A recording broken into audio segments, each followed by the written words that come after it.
হযরত আনাস রাদিয়াল্লাহু তাআলা আনহু বর্ণনা করেন, রাসূলুল্লাহকে আমার ঘরে দাওয়াত করেছি, খাওয়া দাওয়ার পর্ব শেষ, আল্লাহ রাসূল ঘর থেকে বের হয়ে যাবেন।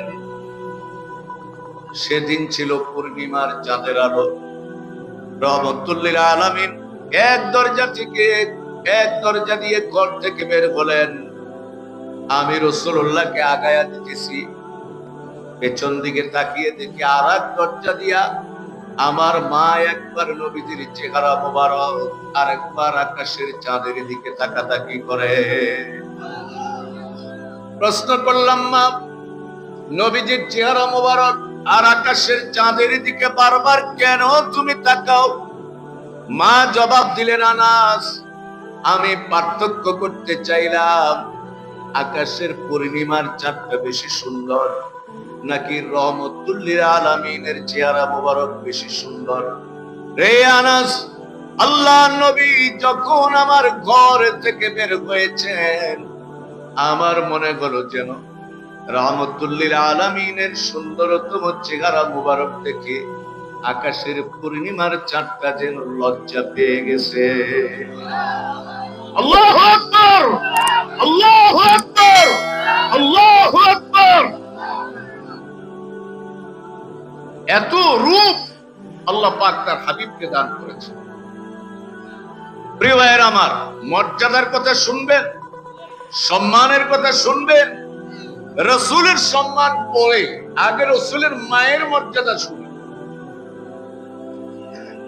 আব্দুল মুত্তালিবের সব পুত্রবধূর মধ্যে হযরতে আমিনা ছিলেন বেশি প্রিয়, বিশ্বস্ত।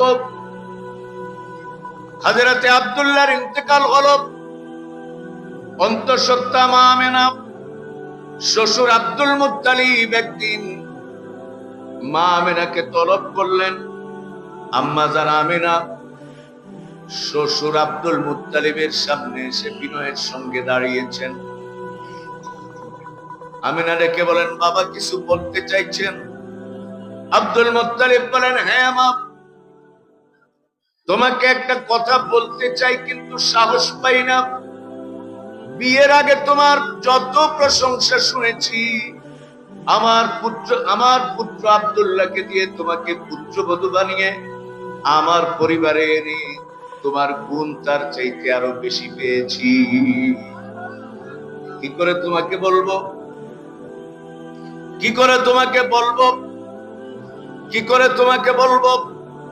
আমার ভাইয়ারা,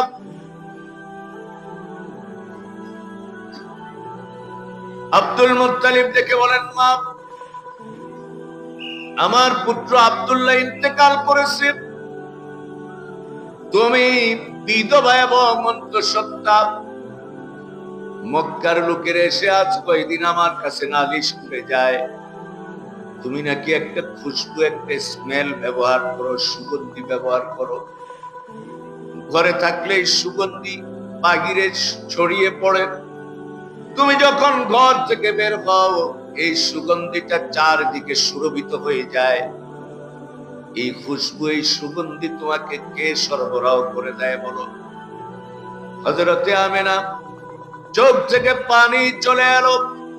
হযরতে আমিনা নিজের কাপড়ের আঁচল দিয়া চোখের পানির ফোঁটাগুলি মুছতে থাকলেন আর বিনয়ের সঙ্গে বলতে লাগলেন, শ্বশুর বাবা, আপনার ছেলের ইন্তেকালের পরে সময় মতো যে আমিনার ঘরে চাল ডাল পৌঁছায় না, তেল সাবান পৌঁছায় না, ওই আমিনাকে খুশবু কে সরবরাহ করে দিতে পারে?